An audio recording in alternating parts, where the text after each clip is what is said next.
we're so glad we could host this service here at the chapel at Wood River, because the chapel and its cemeteries have long held special significance for us and our family.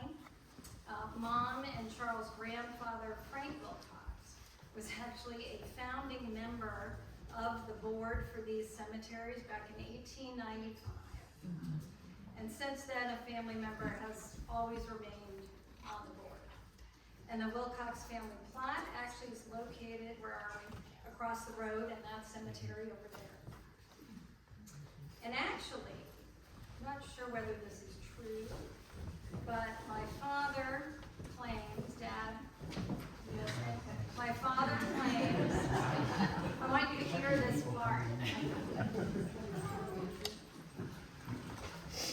There's a chair over here.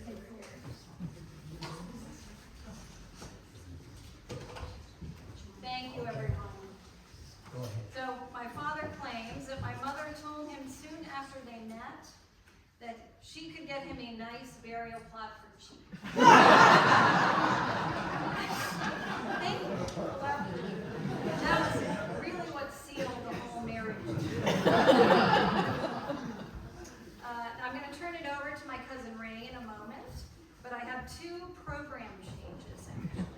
You'll notice we have a time of sharing at the very end, but we're actually going to do this right after the remembrances.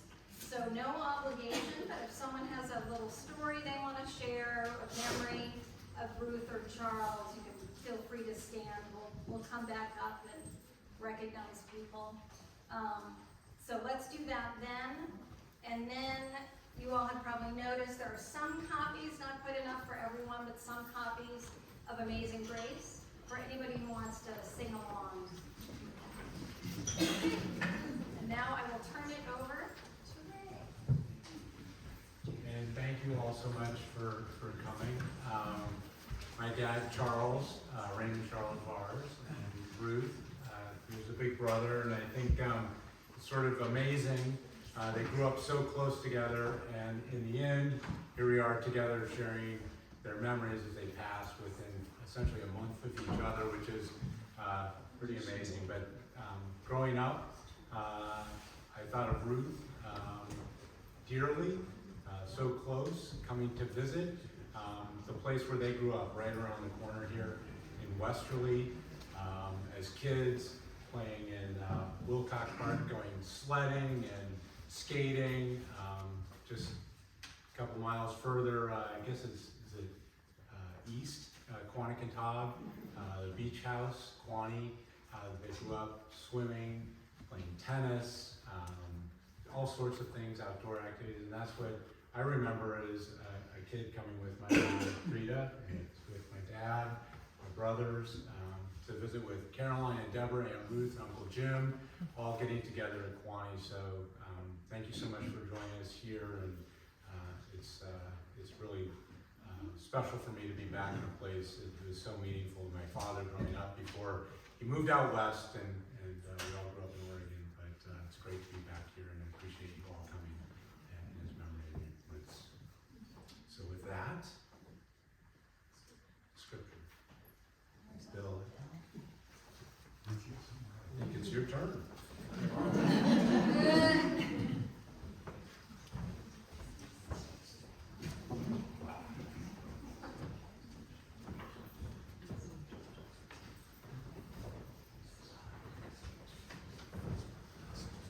Thank you, Raymond, and thank you, Caroline, for inviting me to have a modest little part of the service today. This is so very, very special. I have a privilege to be with Brother Jim and his whole extended family. Where is Jim now? I'm all over the place. There he is, right in front, where he should be. And Sister Kathy, the three of us are not very often together in the same place at the same time, so we're appreciative of that. At the Colorado service for sister-in-law Ruth, I met many members of the extended family, and Frida, and sons, and daughters-in-law, and so forth and so on. So it's so good to be with you, and it's wonderful to be with you today with Ruth and Jim's extended family in the East, families and friends. It's my privilege to read to you from the wisdom literature of the Old Testament, a very wonderful passage from the book of Ecclesiastes. So let us turn our attention to this reading. For everything there is a season, and a time for every matter under heaven. A time to be born, and a time to die. A time to plant, and a time to pluck up what is planted. A time to kill, and a time to heal. A time to break down, and a time to build up. A time to weep, and a time to laugh. A time to mourn, and a time to dance. God has made everything beautiful in its time. Also, God has put eternity into the human mind. This is the reading from God's holy word.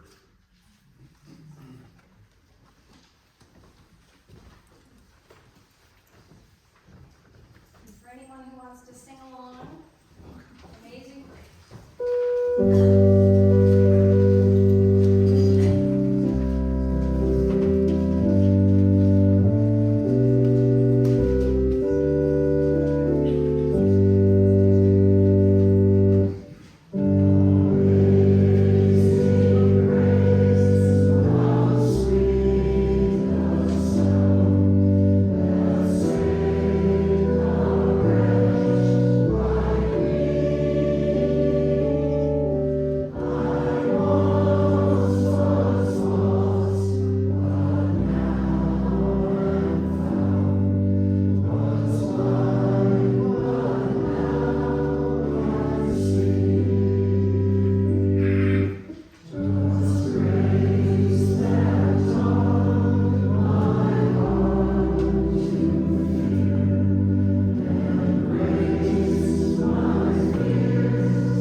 Thank you all for being here. I'm John.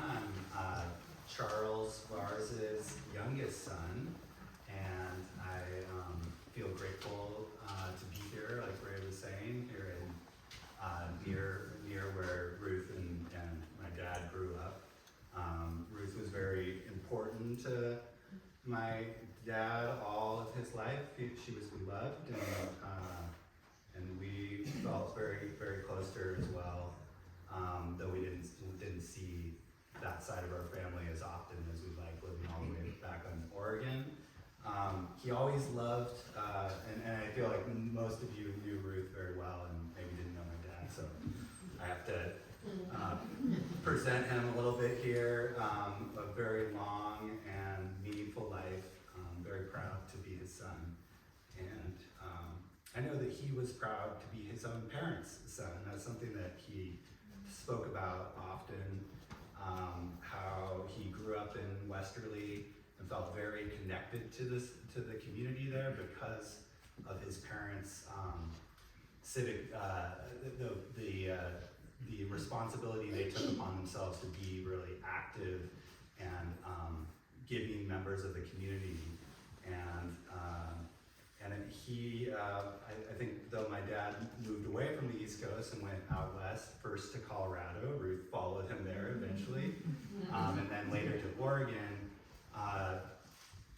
giving to his community was something that he learned growing up, and it remained something very important to him. He eventually served as the mayor of our hometown, Corvallis, a beautiful small city in Oregon, and gave to his community there throughout his life. And one of his proudest accomplishments was, as mayor, he helped bring about the expansion and rebuilding of a beautiful public library. That's one of the centers of our community there.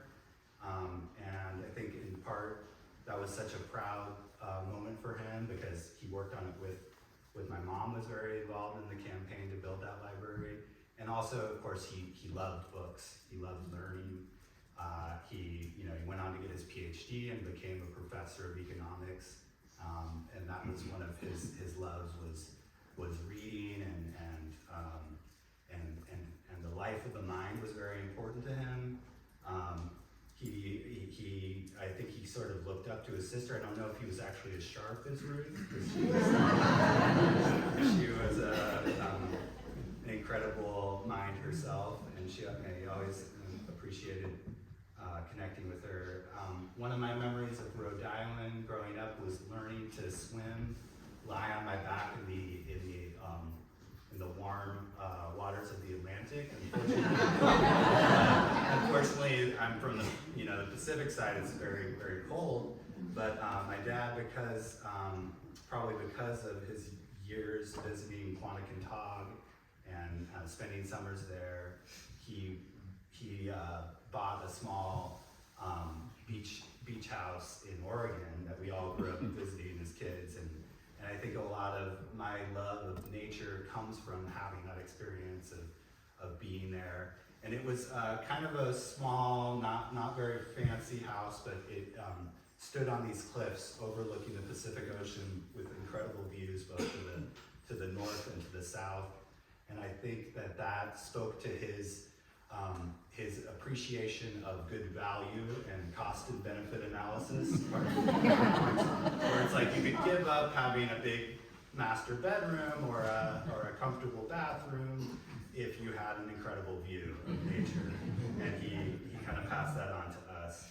Another thing that underscores that aspect of his personality was his love of a good meal. And inevitably, whatever he was eating on that particular evening was probably, he would say, the best bowl of spaghetti he'd ever had, or the finest steak I believe I've ever had. And oftentimes when we were traveling on vacation and so forth, we would stay in kind of cheap, rundown, or not rundown, but modest motels. But if there was a nice restaurant in that area, he'd be very much willing for us to go and splurge on a really fine meal, and it was always the best meal he'd ever had. And I guess because I was the youngest son, I feel fortunate in some ways to have spent some time with my dad and my mom that was not, my brothers had already gone off and started careers or started families, and I, as a young adult, would come home more often than they would to spend time with my folks. And that was when my dad was retired at that point. And he remained very active and served on boards with the state and continued to contribute to his community, but had retired from being a professor, and spent much more time traveling with my mom. They went all over the world, and when I came home, I'd often go skiing with him because he did a lot of skiing in his retirement, and I was pretty fortunate because I got to go to some of the fancy resorts that maybe Ray and Fred didn't go to.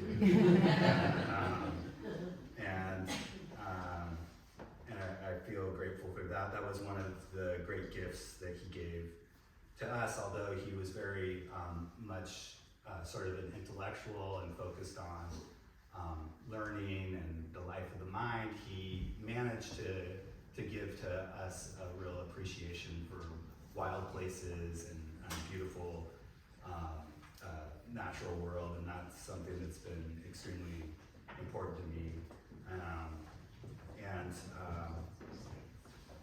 And just to say something more, we all, I think, my dad very much valued education, and so all three of us actually, we ended up going to university on the East Coast at what are considered prestigious universities, and that was a great source of pride for my father, but I think that he felt comfortable sending us out here because we were able to then have Thanksgiving with Aunt Ruth, and that was a really wonderful way to sort of come home to the Northeast as it had been his home growing up. And with that, I'll pass it along to my cousins. Thank you all for being here.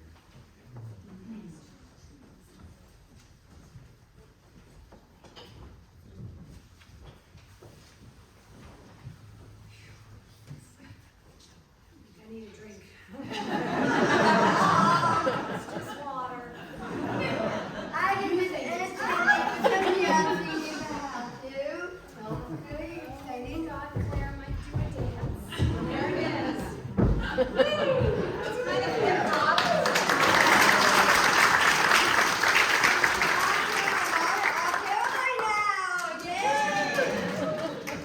Actually, Claire is wearing her Gaga's perfume today. So feel free to give her a hug and smell her. I'd like to feel closer to Gaga. It's lovely to see all of you.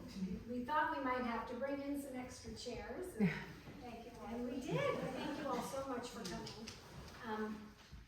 We thought we could do this if we stood up here together. So for those of you who attended or watched the service for Mom in Colorado, this will sound a little bit familiar.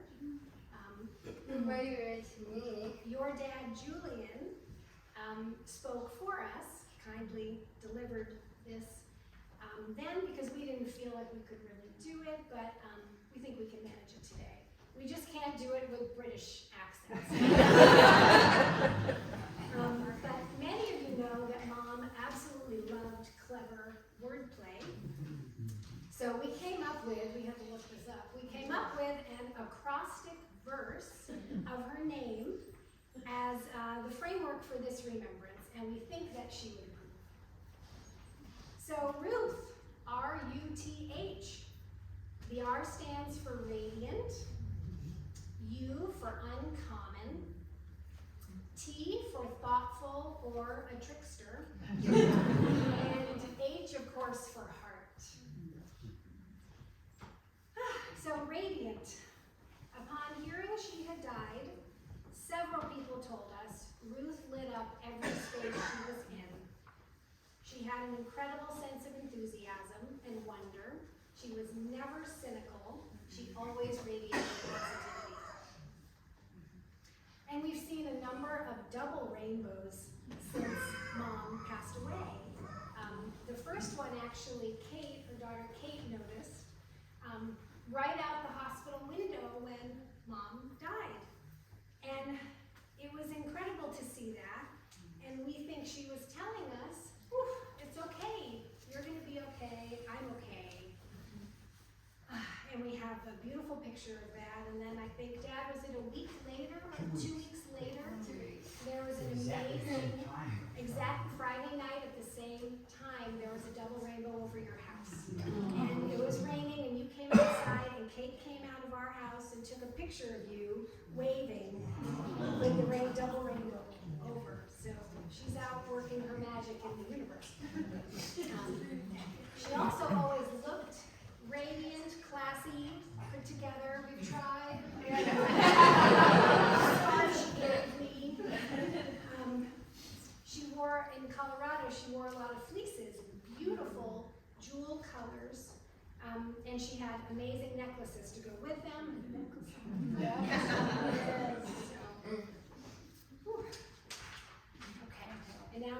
it over to Caroline with sharing. We're gonna share.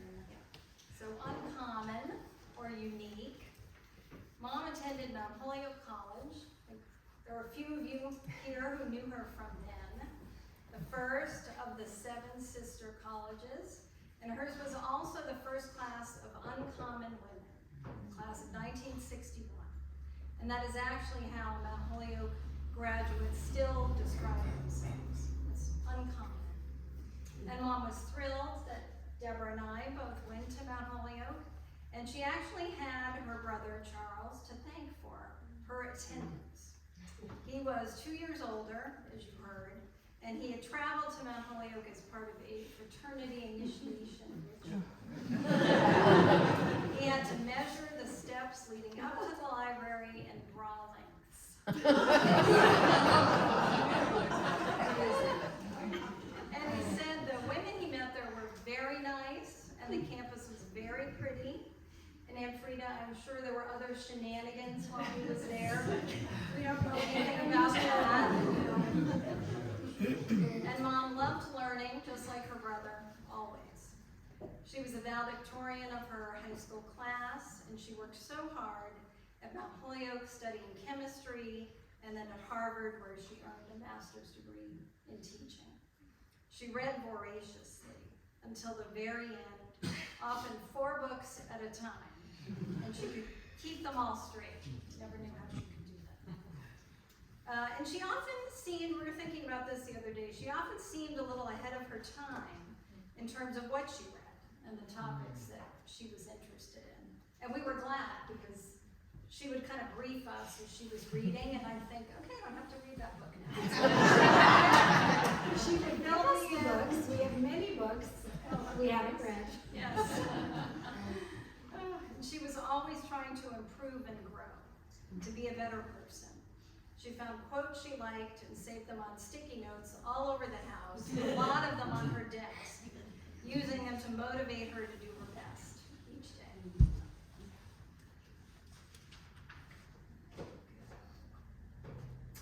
Thoughtful. After Mom died, it soon became clear to us how very many people loved her. I think we knew that before she died too. And depended on her kindness and her warmth and her wise counsel. She loved to hug, and she always included and connected everyone. So many of you have told us how much you love the cards that she sent, marking special occasions, birthdays, anniversaries, other special events. She kept a monthly calendar so she wouldn't forget anybody. And she always found the best cards, and she wrote extensively in all of them. And she taught us that we had darn well better write thank you notes ourselves. And we still endeavor to do that. Her notes were always wonderful, many of you know.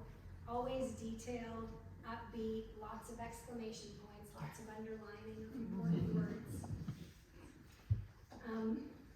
Some of you know her favorite day was March 4th. March 4th, a day that is also a command. And we know this was because she was a doer. She loved accomplishing things and doing things for other people. And that's why she started and doing things for you, Claire. That's why she started a Shackley business to help other people. But Mom also loved April 1st, April Fool's Day. So the T word trickster also described Mom on occasion. She loved to laugh, kind of a big hearty laugh, and she loved a good practical joke. Once she made a special cake for my husband Julian's birthday. It was big, it was chocolate, it looked beautiful. And she made a separate cake for me. We were celebrating our birthdays together because our birthdays are only 2 days apart. So I had my slightly smaller cake and he had this giant cake. I thought, am I not your daughter? I cut mine beautifully and it was lovely. And then Julian went to cut his. And he felt really embarrassed because for some reason he couldn't really cut through it. And he thought, oh my God, what did she do to this cake? I have to still appreciate her for this. It was crazy. So she started laughing She laughed so hard she nearly peed her pants. She had taken toilet paper, big rolls of toilet paper and frosted it. It was a toilet paper chocolate cake. Julie wasn't quite as amused. I remember you, Kate, you just stared with your mouth open. What about me? I don't know, you were there somewhere. I was like, there, and my dad was like a big bag of cake, and my dad kind of cut it down below, and I was like, Dad, what the heck are you doing on? And I was like, oh, Dad, I can do like anything. And I was like, whoop, and he was like, oh, Dad. And I was like, wow, Mom, you really good at these things. She cut it off, and my dad did. And he's like, oh my God, I can't stand it. And I was like, Dad, what's going on here right now?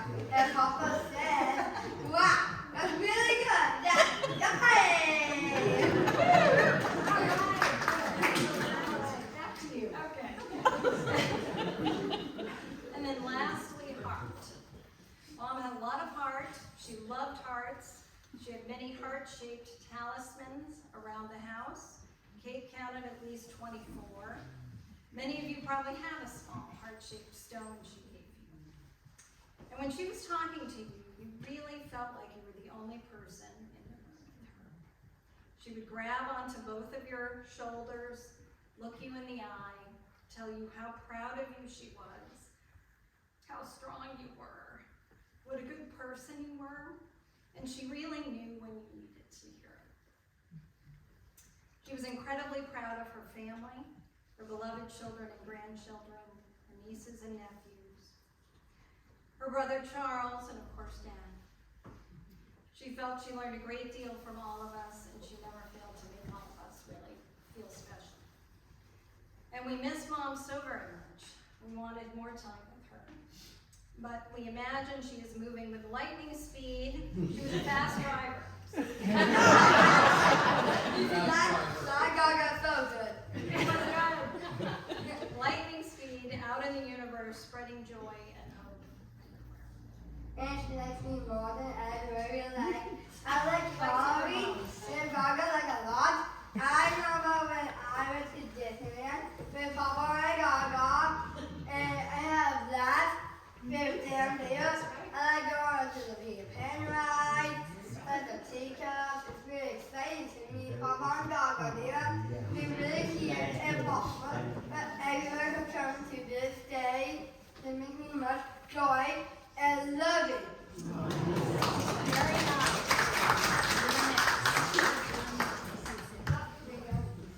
Papa's gonna go there. Okay.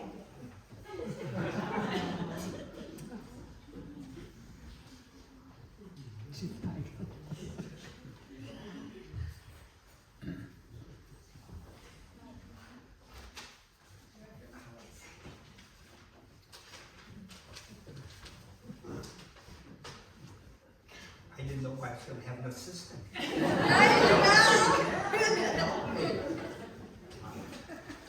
Oh, and as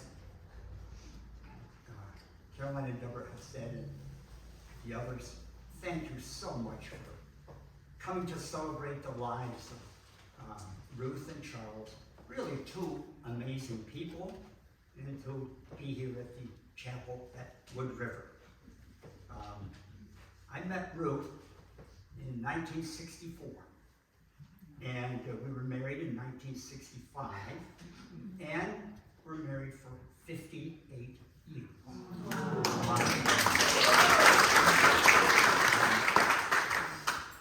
We met in New York City, and there were two big events in New York City on the same weekend, the third weekend of April, 1964.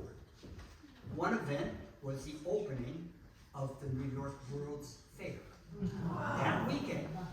The other event, which I consider much more significant, was when Ruth really walked into my life. And my cousin Ann brought Ruth to New York to meet me. And Ann, I'm very sad, could not be here today, but her daughter Jennifer is here. But Ann and Ruth were both teachers at Needham High School outside of Boston. And Ruth taught chemistry, and Ruth taught math. And I was back at graduate school finishing a master's degree in meteorology. And I hadn't been back too long after spending a year at Ellsworth Station on the ice of Antarctica, collecting weather data. And there were no women down there. Needless to say, dated hardly at all. Now, I do say, after being there a while with no women, some of those penguins look kind of cute.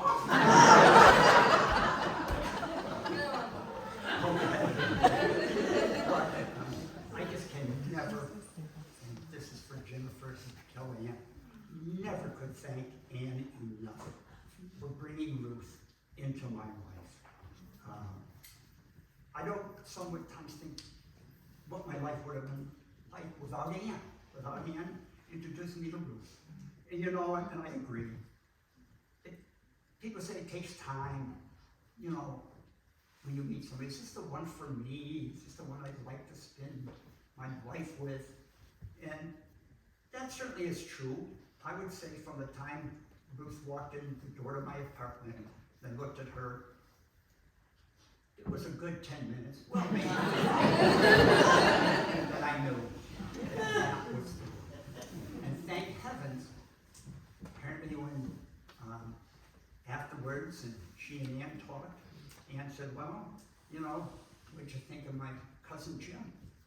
And I think she said, Ruth said, oh, he's wonderful. Thank heaven she said that. Yeah, thank you.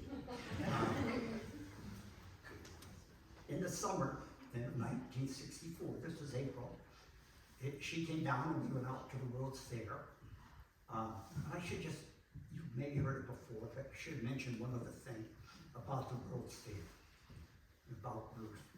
My father, who my family published the newspaper, the Bristol Press in Bristol, Connecticut, and he was coming down. It was Saturday, Friday and Saturday, and I met Ruth, and she left and Ann left. And Sunday was opening day of the World's Fair, but it was press day. It wasn't open to the public yet.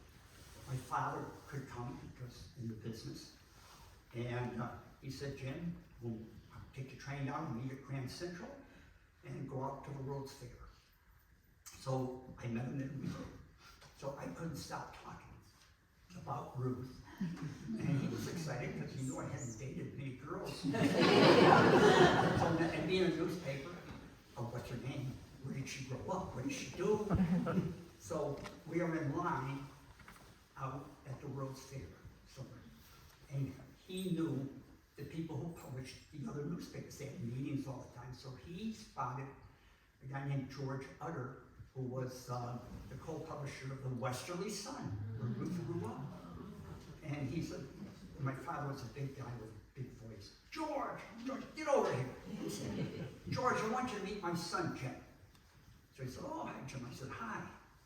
And he said, George, Jim had a date with a gal from Westerly last week. Oh, what was her name? I said, Ruth Vars. Oh, Ruth Vars, a very brainy girl. So that wasn't a bad thing, was it? No, it was not. And I can tell you one, then I came, she invited me up to Quantico talk in the summer to their cottage, and it was wonderful. And I tell you one little thing that I still remember, and Ann, my cousin, liked this story because it's in Mystic Seaport, where she now lives. And she took me over to Mystic. And this is true. We went into like a shop, a place there that sold a lot of relics. It's a very fascinating place, by the way. A lot of relics and stuff and other things. And Ruth and I went in, and there were maybe 2 people working there. And other people came in. The people working there came over, and all they did was focus on Ruth and me. There were other people who came in and they just ignored them. They just looked at us, came over and talked with us. It was almost like a little magical experience. And again, I thought this is kind of verified. This is the thing. You know? It was just an amazing thing. And we were married a year later.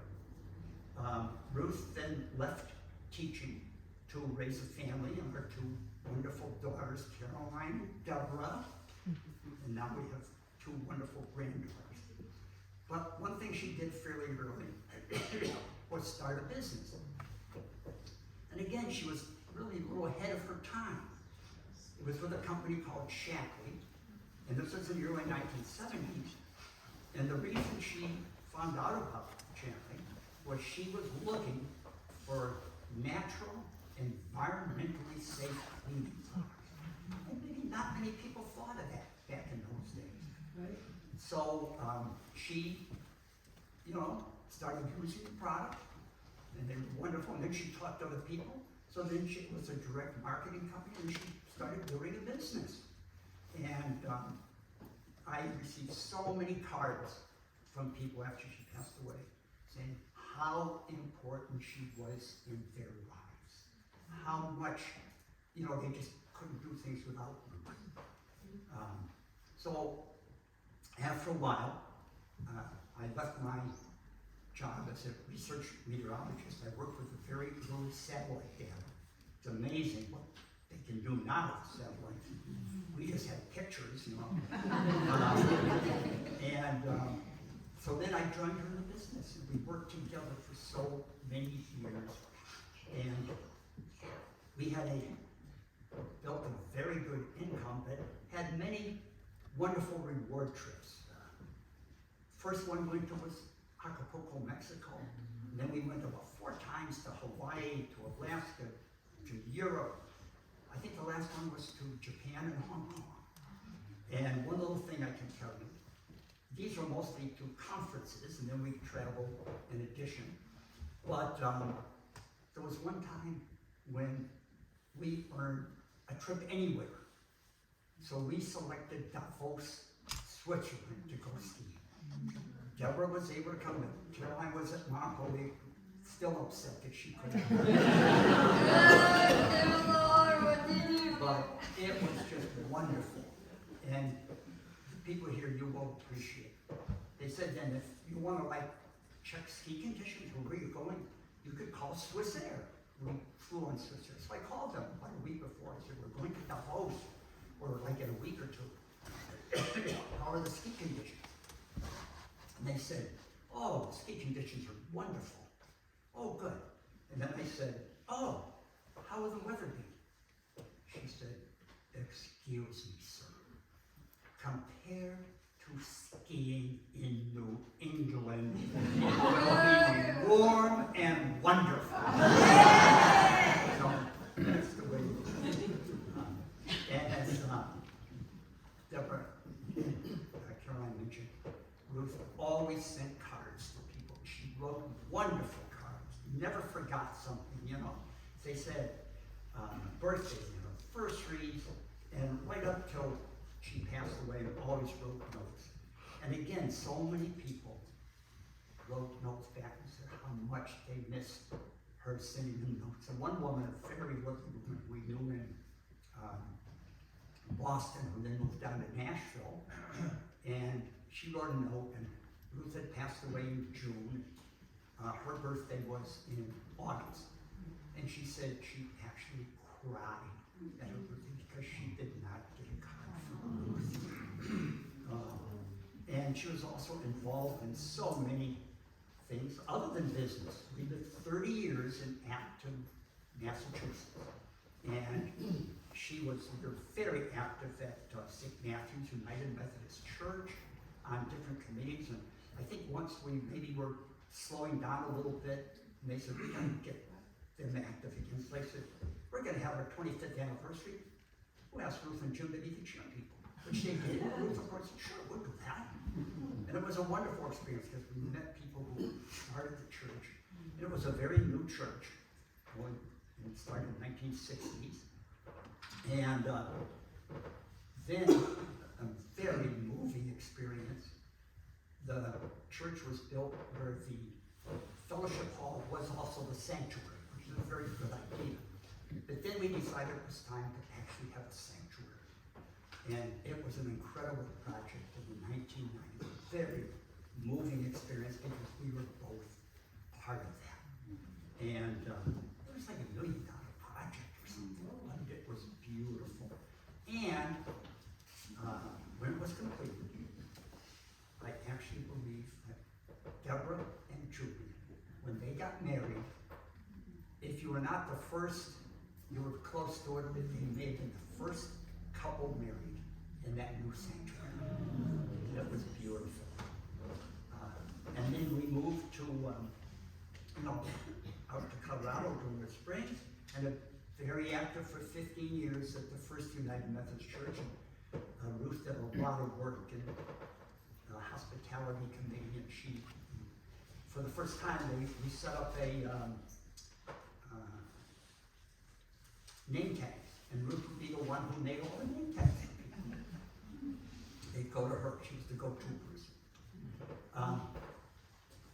But with all of this, the business went on.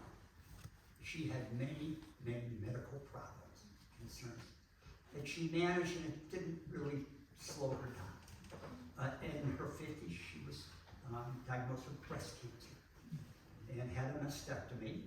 And I still remember a couple of days after, when she was in the hospital, the nurse came in and said, "I can't believe how good you look."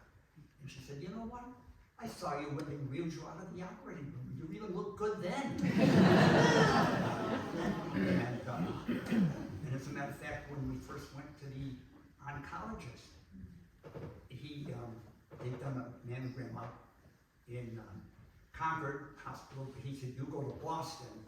The doctor out there, people come from all over the world. We went into the oncologist, and his first words were, he looked at me and he said, "You sure don't look sick." But it was incredible. And then she had many, as you know, cardiovascular problems from family history. And in 2005, had a triple bypass heart surgery at Brigham and Women's Hospital in Boston.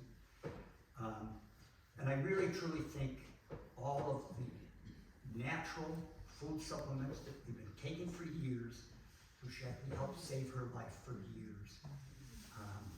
There was a time when her numbers were not what they should be. The doctor couldn't figure out why. He said, "You come back in 3 months or something." And all she did was greatly increase taking omegas. And she went back and the numbers were just fine. And so some of that was in me.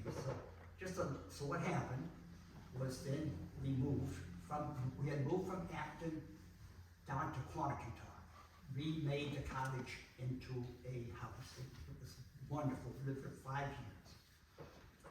And that's when she had her surgery. But Ruth had never known a grandparent. They had all died before she was born. And Deborah and Julian were out in Colorado. They said they're going to start a family. She said, "I am not going to miss out on being a grandmother."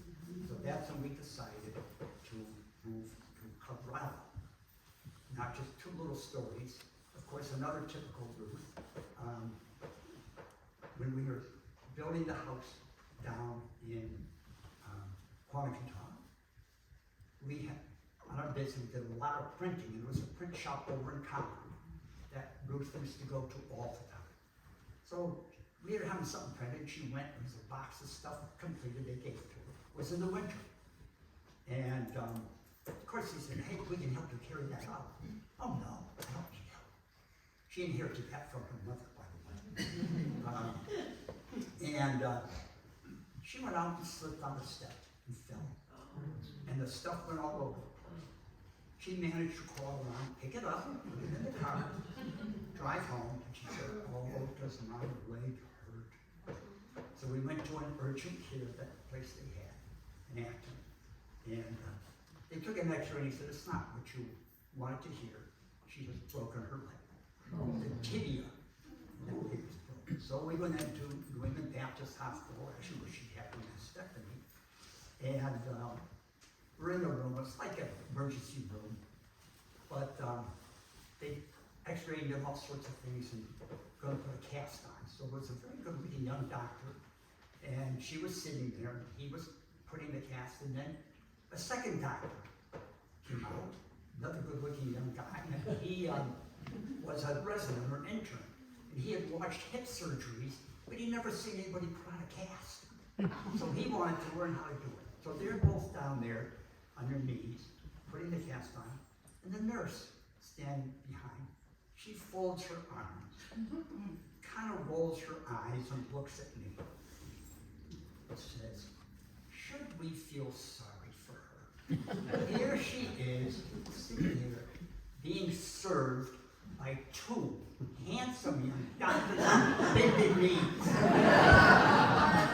That's cool, wasn't it? So, connected to the story, we were going to go out and go skiing with Deborah and Trudy. Because of the broken leg, we couldn't. So we delayed it, and so we went out in maybe June or July in the summer and met them, and they took us out to Moab, Utah. I don't know if anybody's been there. It's beautiful. There's 2 national parks right there close together. Arches and Canyonlands. It is awesome. So we're out at Canyonlands, and you could go way out to a part of it at the end of, sort of that whole part, and look off to the distance, and you could just see further. It was incredible. So there was a park ranger, and he's going to talk, and a couple of people were there ahead of us, and frankly, I think they were dumb. He did not seem enthused about talking to them. And somebody told me a little hint once, so if you go anywhere, if you don't know this, remember, to a museum, to an old castle in Europe, the docents, people there, they do get bored. So this woman said, you always ask questions. You ask questions and they love it. And they did. We asked questions, remember? Somebody at Windsor Castle, we said, come on, I can't go back room. But I don't think you. And Kate, a story when you were little, you went to a castle up in Yorkshire. And again, you weren't very big, but you were asking questions. And the woman said, come on, I'll show you lots of other things. So anyhow, he didn't look to it, but he came over to us. And we were asking him questions, and he seemed to really enjoy it. So he looked out and he said, what you are looking at out there, as far as you know, is half the size of the state of Rhode Island. And Ruth started laughing. I said, why are you laughing? She said, because I grew up in Rhode Island. Oh. So then, there are different colors of little stones, size of little ridges you look at, and he's starting to explain the different colors. So Ruth kind of butts in and goes back to her chemistry. And said, well, that's that color because of da. And that's the other color. And he looks at her and he said, you know what? I don't think I should be giving this talk. I think you should be giving this talk. And he walked over to her and took off his ranger's cap. It's a good one, wasn't it? Yeah. So then the few years out, in about 15 years, where she was also very active at the church out in Rhode Springs and other activities, but she had many visits to the doctors, but I truly think that almost every doctor she went to, she was the favorite patient, because she was smart, she was organized, and she asked specific questions, she was friendly, and every doctor loved her. We would go every 4 months, I think, to a doctor in UC Health in Denver.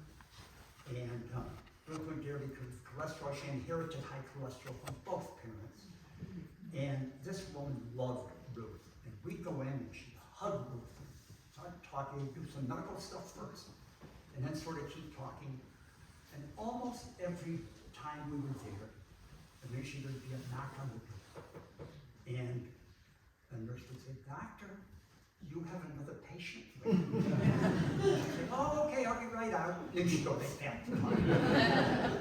So, and I just thank you people for all of your support. It's wonderful. And my two wonderful daughters taking care of me. Don't know what I'd do without them. And I just finished by saying, and I'm paraphrasing words that actually were spoken by a well-known person the year I think Ruth was born. And I would just say, to have been married to Ruth for 58 years, I consider myself the luckiest man on the face of the earth. Thank you.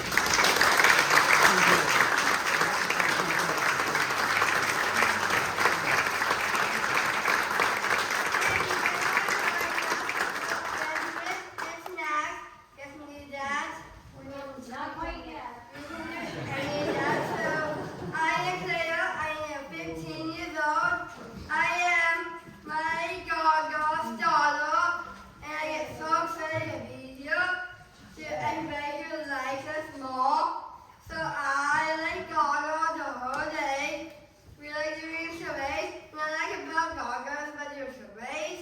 She's really amazing at this. She is really flexible. She gets on the ground. She's like, woo! She does it crazy. And they're like, oh my god, you're like awesome at it. And they're like, what? And then Carolina was right there. She's like, what's up? And I'm like, oh yeah, I like that good. And I'm like, Gaga, come on. And I'm like, wow, Gaga, this is really good. You're so famous. And I'm like, Gaga, why are you doing me stuff? And I was like, oh la la la, I look good. Guess what, we're gonna have some music now. Now I have some music.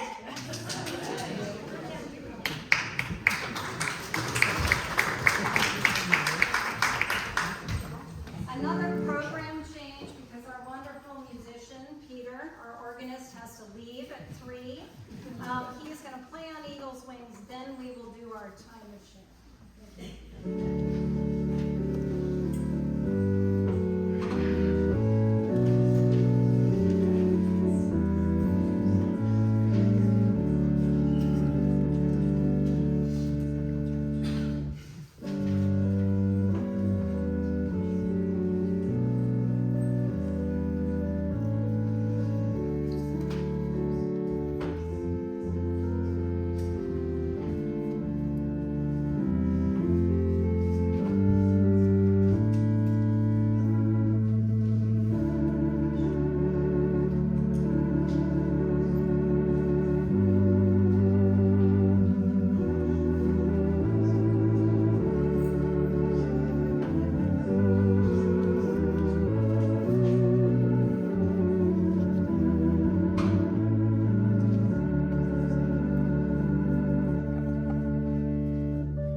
our time of sharing, so we'll try and keep this maybe to to about 10 minutes.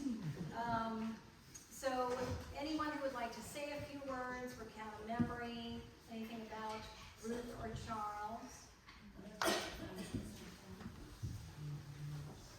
My name is Katrina White, and I was Ruth and Jim's neighbor for 30 years, and directly next door.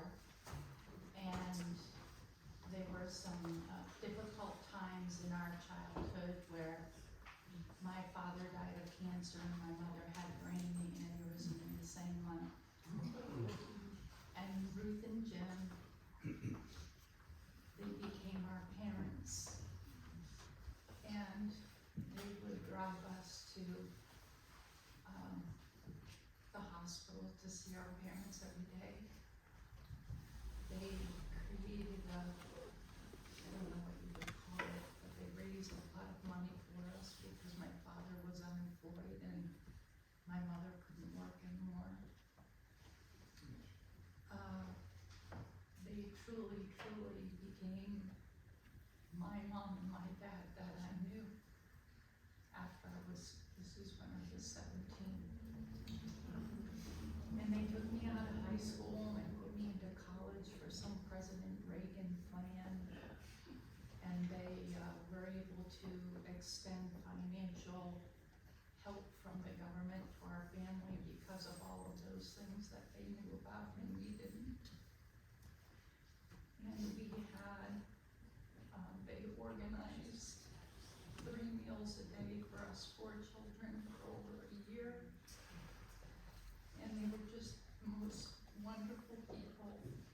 And I didn't cry, but I too was very sad when I birthed this year. But I didn't get a card from who I know as my mom.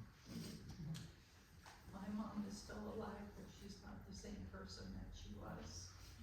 And I'm so grateful to have you and Ruth to guide us through life and difficult things.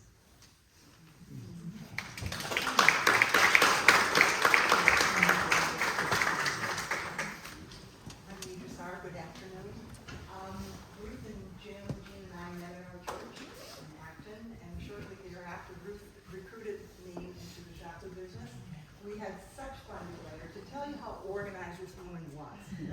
I would be in the shower. I always get great ideas in the shower. I'm sure other people do. Well, I'd call her right up before I even towel to dry off. And by the time I got dressed, that woman had it organized. It was planned on the calendar. We were going to do it right away. Well, subsequently, we were able to travel often in Europe and Hawaii with the Vars family. So we have 3 daughters. They have 2 daughters. There were 2 fathers who had 5 girls. But it was so much fun, and we always had such a great time. To be very, very brief, you all talked about her use of alliteration. Every meeting we had to have the 4 Ps or 3 Zs. And Katrina, she was the mother. We would choose a sister, we would choose an auntie, we would choose a mother or grandmother. Ruth was that person. And I had not heard that story because she was so, self-effacing, she wouldn't have shared that. And I'm so glad that she came into your life because she came into so many of our lives. Our Jacqueline family was absolutely devastated and reached out to all of you. And again, the cards, the underlining, all of the wonderful kinds of special little thoughts. And 2 things. She loved chocolate, and we knew she was a trickster. So one time we were at a banquet, Ruth went out to the ladies' room, the chocolate came in, and all of us pulled all of our chocolate desserts together and put them in front of her plate. And she came and she looked at me and said, "Oh, isn't this lovely? What are you all going to have?" The other is in regard to the madcap kind of thing. We were on a trip to the Bahamas. Deborah was there, and I think Kira was there. And we were going to ride the moped, right? And so somebody was to take a test drive around the yard. And so we said, "I'm doing it." So she jumped on, and she tore around the room. And I know I'm in a chapel, but I have to repeat this verbatim. The man said, "Oh, damn, we got another one of those." We were then in Colorado, out at their place, and we had some friends with us, and he was a taxi cab driver in New York City. Ruth took us up the mountain, and I am telling you, Russell was white knuckled. I know how many of you know how she drove. I'm not sure if it's our school, but mainly it was the heart, and it was the opportunity, because if you knew Ruth, you knew Jim, you knew the girls, you were part of the family. Jim doesn't realize that the marriage really lasted 58 years, because every time he told the story, and he told them often, and Ruth, every single time, she probably heard that story about Rinzo Blue 49 times, every time she laughed. That good marriage.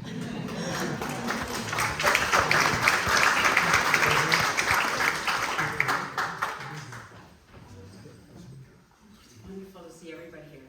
I'm Barbara Theriault, and maybe one of the oldest friends of Ruth, because I saw her in the 50s when I was at Mount Holyoke. And I was in the audience. She was on the stage. This is the Ruth, the first Ruth I saw, and she was the chairman of the Student Judiciary Committee. So, oh, there's a mover and shaker. This person is somebody to know and love. And life went on. She was a year younger at the school than I. But one day I'm sitting in Kay Ferguson's living room, and Kay always had these little get-togethers. I'm on one side of the room, and Kay is sitting with this other lady on the other side of the room. We're looking at each other, this other lady and me. Who could this be? We look familiar. Ruth Vars? I remember her name from Mount Holyoke. So that was the beginning of our Shackley world together, and I can say that she was beyond anyone I have ever met in my whole life. Caring, compassionate, loving, giving, and very dedicated, and also so concerned about an individual and who we are and how to help us. And she was so good with me and my family when we had issues, and very supportive. Someone who you could count on. Perfect friendship. Love that woman. And I'm so glad that we're having this wonderful thing today.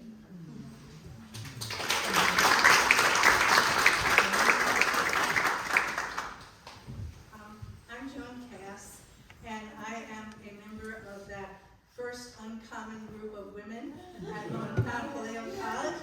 And I just want to confirm everything that everybody has said, because among the uncommon women, Ruth was most uncommon.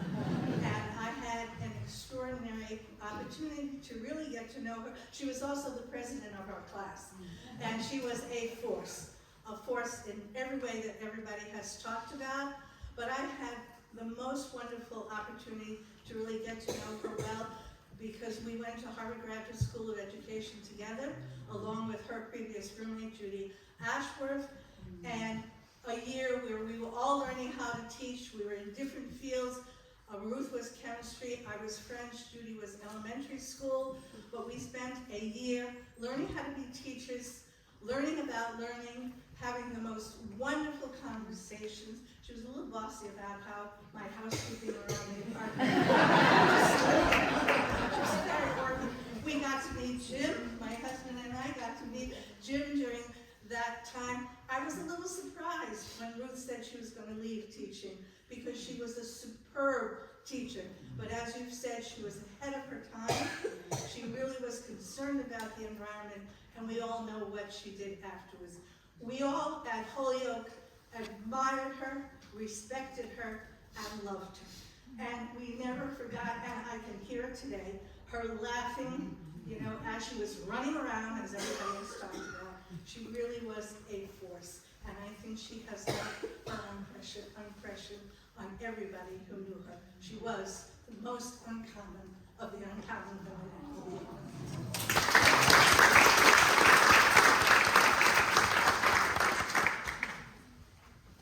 I'm Barbara Hayes. I grew up in Westerly. My parents and Ruth and Charles's parents were very good friends. In fact, I always call their mother, Aunt Mary. My parents were only children. I had no aunts or uncles. I remember when, I'm 2 years older than Charles and 4 years older than Ruth. And Charles was a force. He was full of it. And when he was, I think maybe, he was at Park Avenue School, so he was either second grade or third. He broke his arm, as I believe. Does anyone? Arms and legs. Was it his arm? He broke several things. Yeah. I'm not surprised. But he was, I think, Mary would take him to school in a stroller. And maybe it was it has to be a leg. But there was between Newton Avenue, which he had to get back to Grove Avenue, there was a shortcut that he would take, and it meant holding onto a tree and sliding down the tree.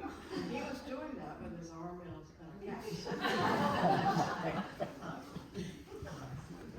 But the family was, the parents of Ruth and Charles were amazing people. I've often said about Mary, I wonder if she had been born in 1970, what would her trajectory have been?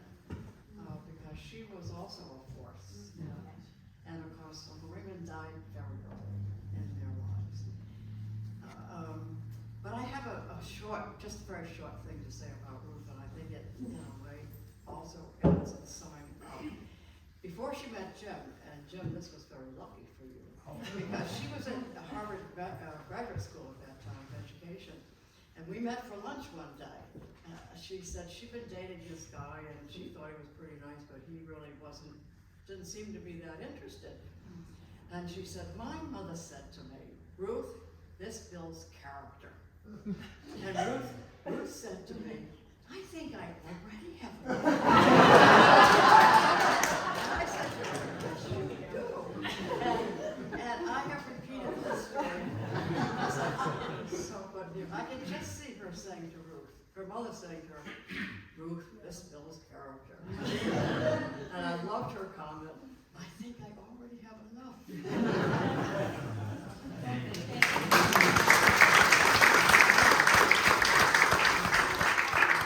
My name is Matthew Lewis. I'm from Westerly, and I have had known Ruth and Charles all my life. Ruth and I were classmates. We started off in kindergarten, elementary school, Park Avenue, 1 year at 5th grade at Elm Street, Babcock Junior High, and Westerly High School.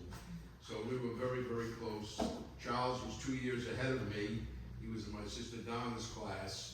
And Charles and I both played football on the Westerly High School football team. Charles was center, and I played guard. So we had a lot of experiences. In addition to being members of Troop 3, the Boy Scouts, and our experiences, I'll pass on those.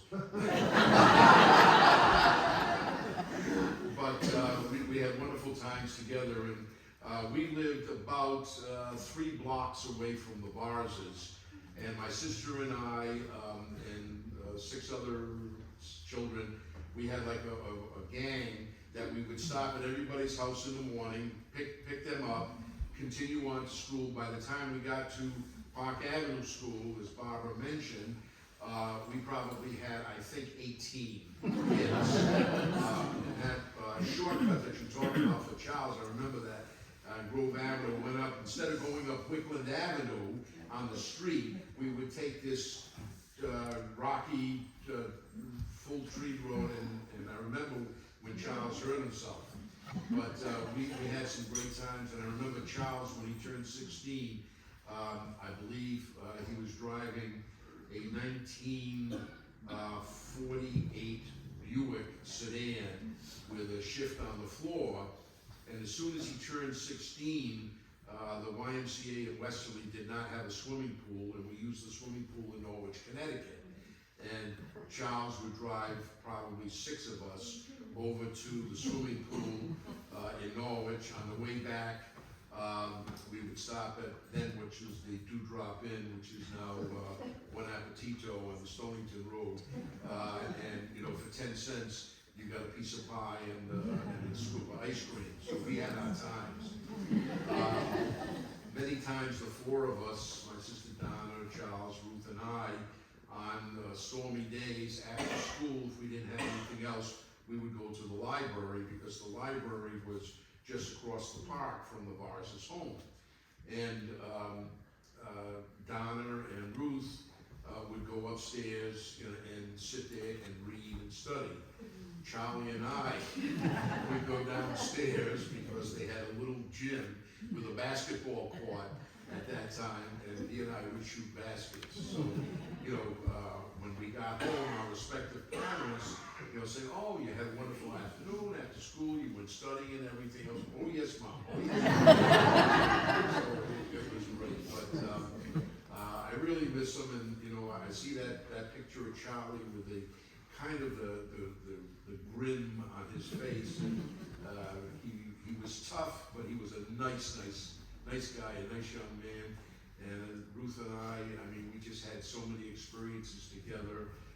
We formed a group, about a dozen of us kids when we were in our young teens, the Westerly Junior Players.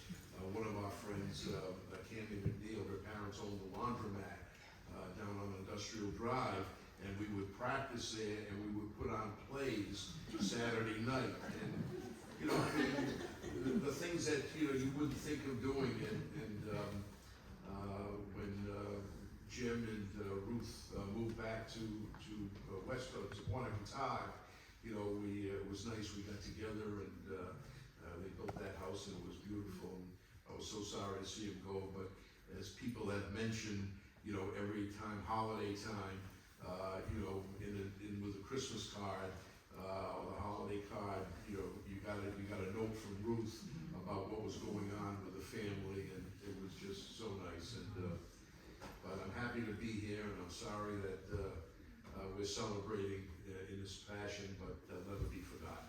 Thank you.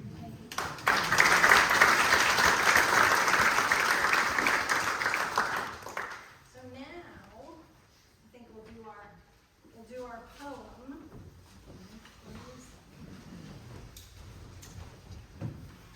Hi, so I'm Fred. I am the middle child of Charles, and so Ruth's nephew. I'm going to read an excerpt from a poem by Maya Angelou, When Great Trees Fall. When great souls die, the air around us becomes light, rare, sterile. We breathe briefly.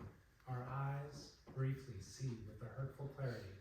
Our memory, suddenly sharpened, examines, gnaws on words unsaid, promised walks never taken. When great souls die and our reality bound to them takes leave of us, our souls, dependent upon their nurture, now shrink, wisen. Our minds, formed and informed by their radiance, fall away. We are not so much maddened as reduced to the unutterable ignorance of dark, cold caves. And when great souls die, after a period, peace blooms. Slowly and always irregularly, space is filled with a kind of soothing, electric vibration. Our senses, restored, never to be the same, whisper to us, they existed, they existed. We can be better. We can be and be better, for they existed. So I was also going to take the moment to just say a couple words. And I was trying hard. I mean, it's been a while, right, since they passed, and in some ways that's a blessing. Kind of some feelings I had at the time were mixed up and confused, and I think I've had more time to reflect on it. But I also thought that gave me more pressure to have just the right speech, right? Just the right anecdote, the poignant, that one story. It was going to be funny. It was going to capture, you know, both of them, maybe their relationship, or at least my father's personality. And then I remembered I went into the family business, so I was a professor, like my father, Charles. I am a professor, is one piece of advice to me: don't try to be the funny professor. And so I will not try to be the funny professor. And instead, I'm going to say what I miss most about my father. It's related to a theme in the poem, sort of peace after a passage of time. And I've sort of thought, and I think back, like, oh, what, again, sort of thinking the anecdote, what I miss is just how proud he was, and how proud he would express that pride. He did anything good, and it was just, you knew he was there, and he was incredibly loyal. Ruth the same way. I mean, something good happened, you knew, right? And she was just beaming, so excited. And so what I miss is being able to share those things. And then I realized, if I try, it is so easy to hear that voice. My dad's voice, Ruth's voice, I know exactly what they would say. I know what that smile's gonna look like. I can, feel it. I can feel Ruth touching her hand, emphasizing.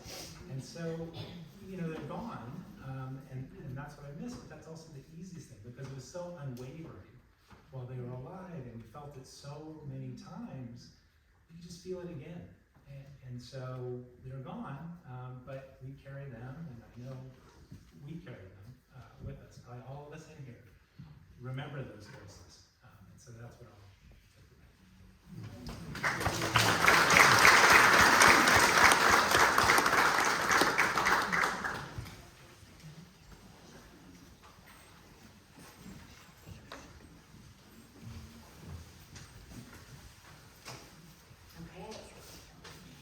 We've done it.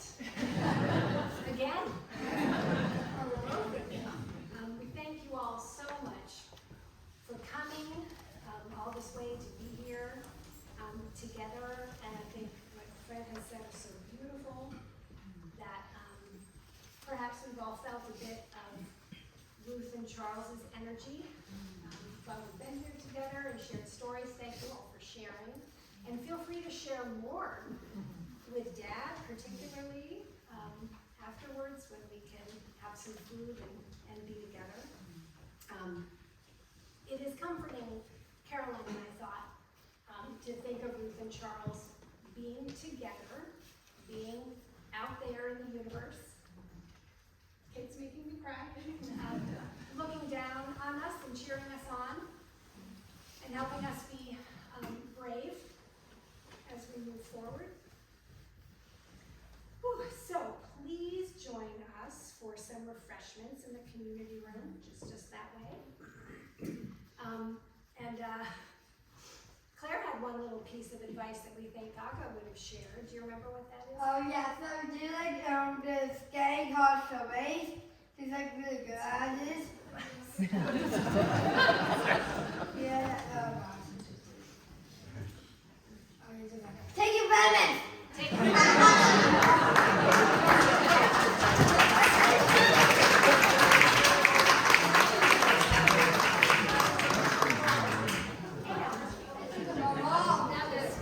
That was wild. And we thought perhaps, Dad, that we could bring you food. We thought Dad could perhaps sit on the throne here and receive his gracious guests. It might be a little easier, if it works, for him to be here, and people can come and chat with him and get food, and you can have it wherever you'd like to. Is there anything else? Okay. All right, thanks, everybody. You're welcome.